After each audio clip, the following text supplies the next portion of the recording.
我来到孟加拉探访了达卡大学，这里的大学生有怎样的梦想？会英语的三轮车夫厉害吗？人们是否坐不起火车？遇到黑导游怎么办？修船厂附近真的是贫民窟吗？我们一起寻找真相。早上起床先坐电梯到顶楼餐厅，体验酒店的本土早餐，环境还行，有这么大，是自助餐啊。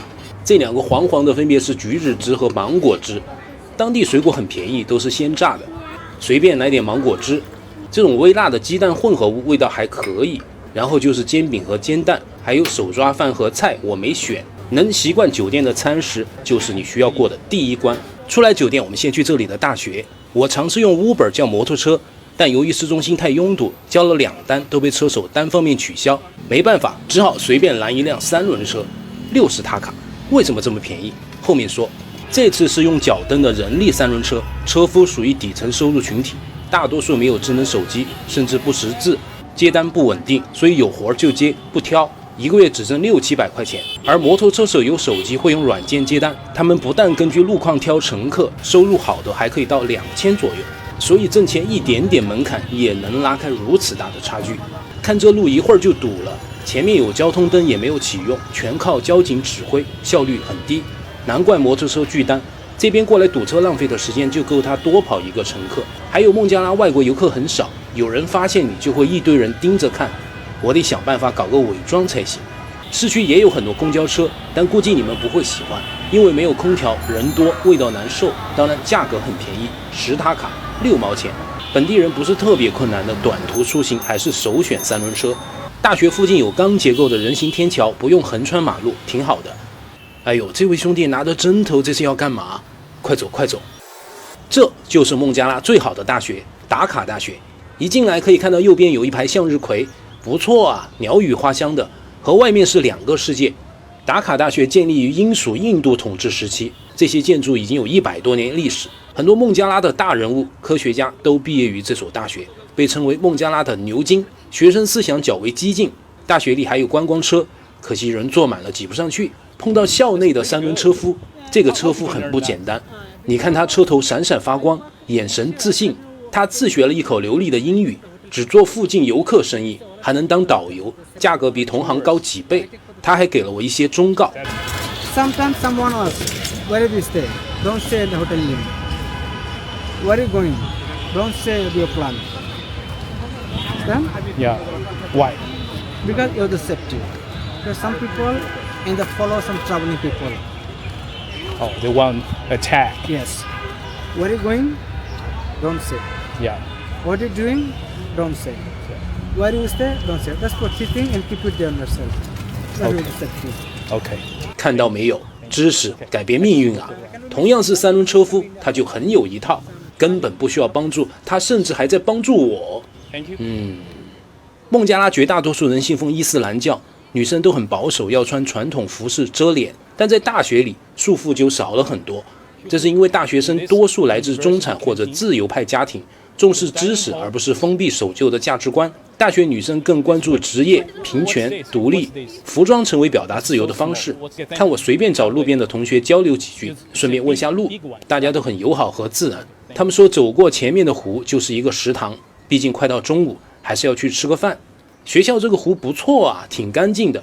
沿着湖边走，大家有没有发现前面有一辆警车，旁边有氧气瓶，还有一些打捞设备。看湖里似乎在救人，我是碰上什么事件了吗？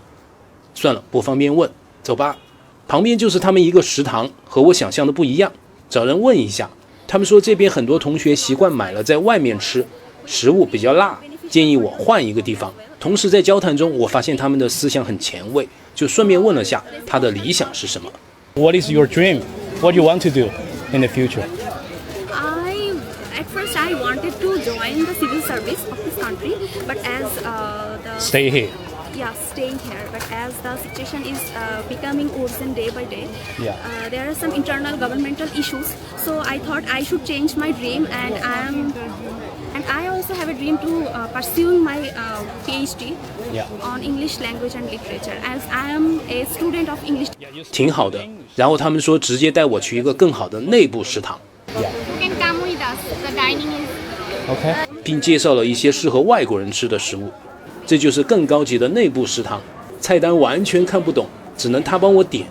临走还不忘叮嘱一些注意事项。感谢你 Danisha， 看看是什么，鸡蛋、土豆、苦瓜啥的，很健康。就是用什么吃呢？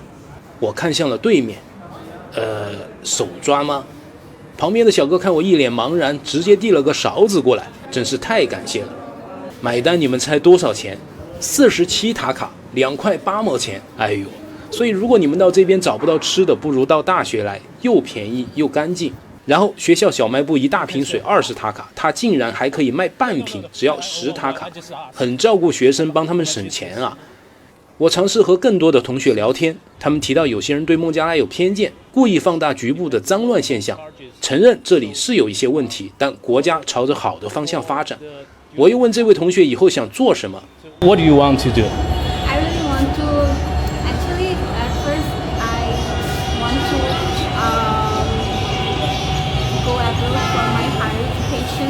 Yeah. Then I Where? really want to, The place. Where do you want to go? where I want to go? Yeah. I really want to go Denmark, but I think it's not possible right now. But 有些伤感了啊，没关系，我鼓励说你一定没问题的，记住这个灿烂的笑容。再见，同学。说下历史，1947年，英属印度分裂为印度和巴基斯坦两国，而巴基斯坦又分为东巴和西巴。东巴就是现在的孟加拉，两地的语言文化差异很大。西巴想主导一切，引发东部的不满，而达卡大学的学生首先站出来抗议，后被镇压，不少师生遇难，成为导火索。1971年12月，在印度的帮助下，孟加拉宣布独立，达卡大学成为孟加拉身份与独立精神的象征，在当地的影响力已经超越了教学范畴。接下来我们去火车站，外面很多车夫不识字，防走错的方法是在附近找一个懂英文的，比如这个小哥，给他看地图目的地，让他和车夫沟通，并帮我砍价。3.5公里，他谈好了是80塔卡，并叮嘱不能坑我。大家觉得有没有问题？为什么去火车站？因为网上有人说他们没钱买票，都是爬火车，就去见识一下。路上稍微有一点堵，火车站是到达了，没走错。但当我给他100塔卡，他直接做出这个表情，不想找钱了。哎呦，其实他做出找钱的动作，我也会直接给他20塔卡，不到2块钱，没想到给强要了。算了，走吧。这就是中央火车站，卖票的窗口不少人排队，但我发现通往月台的进站口并没有人检票，我没买票也可以走进来，所以如果你要爬火车，没有人阻拦。左边这列火车没看到人爬，接近车头可以看到这是典型的内燃机车，孟加拉铁路电气化几乎没有，所以才能爬火车，车速慢，效率比较低。对面有一列火车开过来，你们看座位基本满了，但是没有一个人爬火车啊，还有个哥们儿在打招呼，这是怎么回事？为什么别人可以拍到？请教一下我。到这里我已经走了18000步，而且我今天运气比较好，昨天38度的天气，今天突然就是阴天，而且风比较大，不然的话这段路会很难走。我问了一下这里的建设者，他们说孟加拉爬火车的现象已经大为好转，除了一些特别繁忙的线路或者重大节日买不到票，平时没有多少人爬火车。上次我提到中国对孟加拉也有很多援助，主要就在基建上，铁路就是其中之一。这位兄弟见我来自中国很开心，顺便带我去上了个厕所。Thank you. 铁路两边以前有很多平民帐篷，现在也不多了。轨道上有个小朋友在放风筝，有点危险啊。他是在放风筝吗？怎么我感觉飞的是希望？技术还不错，如果给他个小山坡，能比我放得高。路口前面以前整片的帐篷区居住了很多低收入者，就是这里，现在已经改建成菜市场。所以尽管孟加拉经济仍不容乐观，但也一点点在改善。有人说它是南亚经济最差的国家，大家可以查一下数据。孟加拉已经连续几年，无论是经济总量还是人均 GDP 都超过了巴基斯坦，更不用说后面还有个阿富汗。世界在变化。继续前往码头，看看修船厂和传闻的困难户集中营。码头离这里比较远，我要找个靠谱的人给三轮车司机翻译。居然找到个会说中文的小哥。你为什么会讲中文？因为我是在北京上学的，然后上是哪个学校？北京语言大学毕业的。厉害。小哥干净利落，价钱也谈好了，出发吧。这位电三轮兄弟很不错，很快就把我载到了目的地。一到码头，一个本地大胡子哥就凑上来，非得要给我带路。码头这些大船都是远行的，并不过河。前面这个小船像是我要找的过河船，但这胡子哥还跟着我。正当我要去问价钱的时候，胡子哥直接上去谈好价了，200塔卡啊！这是什么操作？是不是有点贵啊？刚才三轮车兄弟4.5公里跑了20分钟才100塔卡，关键是他还跟着我。我过河，你跟着我干嘛？不对劲。这条河叫布里甘加河，是恒河的一部分，污染比较严重。我们飞起来看看。右边有很多渡桥，左边是修船厂。渡桥附近的船只，放大看，很多摄影师的最爱。从下面看，右边是渡桥，左边是修船厂，正是我们船头的方向。到了啊，可以看到真的有人在修船。落地了，大胡子还跟着我。他说修船工给点钱可以配合我拍视频。啥？我算明白了。这里的工人可能收入1000块，在他的撮合下，给点钱可以配合拍，收入1个月只有300，再带你去拍一个家徒四壁的屋子，表演如何凄凉，然后发到网上，观众看了一片唏嘘，各取所需，这有意思吗？我就偏不拍，我准备甩掉他。No, I don't need a guide. So what do you want? 他开始吓我这里不安全。We just you come this area, you new people, you safe. Local people, you help me, you safe. So be careful, you foreign people. 这大白天的，我走个路又不招惹谁，我不相信谁无缘无故会害我。但是他还跟着我。Risky area, along no. People, some people very stupid. Risky, you alone. 继续吓我。这里就是著名的垃圾场，大家可以看到有2个小孩在这里玩耍，他们衣着并不差，只是玩耍。但如果你花点钱，可以给你叫一群衣衫褴褛的孩子过来配合拍视频。这个地方成了取景地了啊！我实在受不了了。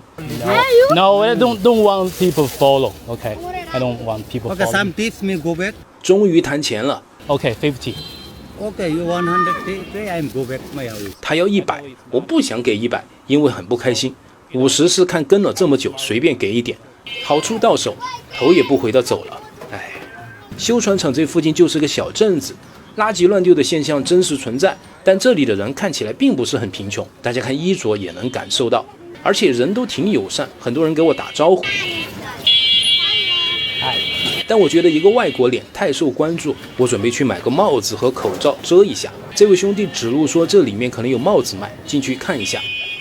哎呦，我怎么感觉这里卖的东西挺高级，各种百货、电子产品、玩具、衣服、绫罗绸缎啥的，看闪闪发光，不像便宜货。但就是没有帽子卖，问了几个卖衣服的老板都说没有。哦呦，这里有没有赛博朋克的感觉？高科技一条街，手机数码啥都有。看到个药店，买几个口罩，没位置放，我只能买3个。3.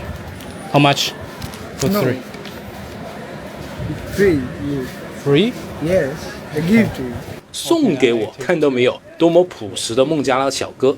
整个市集都没帽子，算了，先戴上口罩吧。现在是这个样子，但我感觉身边的人还能认出来，这是为什么？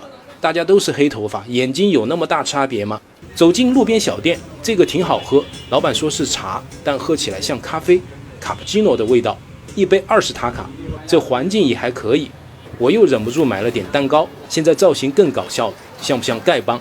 出来渡口，右边是坐船的地方，往左边看，这就是航拍船聚集的位置。如果你没有小飞机，在这里用手机拍也能有不错的照片。准备坐船回去，在这里遇到个学生，他说本地人包船80塔卡，拼船成人15塔卡，学生10塔卡。他买了月票更便宜，准备招待我坐船。上来了，所以最早那大胡子导游200，纯忽悠。事实上这边碰到的人都挺好，就他有问题。这次没拍到想象的画面，但了解到一些玄机，倒也挺有趣。感谢同学，有缘再见。在本期的最后，我查询了一些数据，截止2025年初，整个达卡大都会区域约有2300万人，三轮车夫数量180万左右，其中纯人力占比60%，就是108万，占总人口数的4.7%。这个比例虽不算庞大，但代表了城市中最辛苦、最边缘的劳动群体。普通孟加拉家庭多数仍处在较低收入水平，但我看到他们的努力、乐观和坚韧。贫穷不应该是打卡的刻板标签，它在改变。也值得我们重新认识。我是维森，下周再见。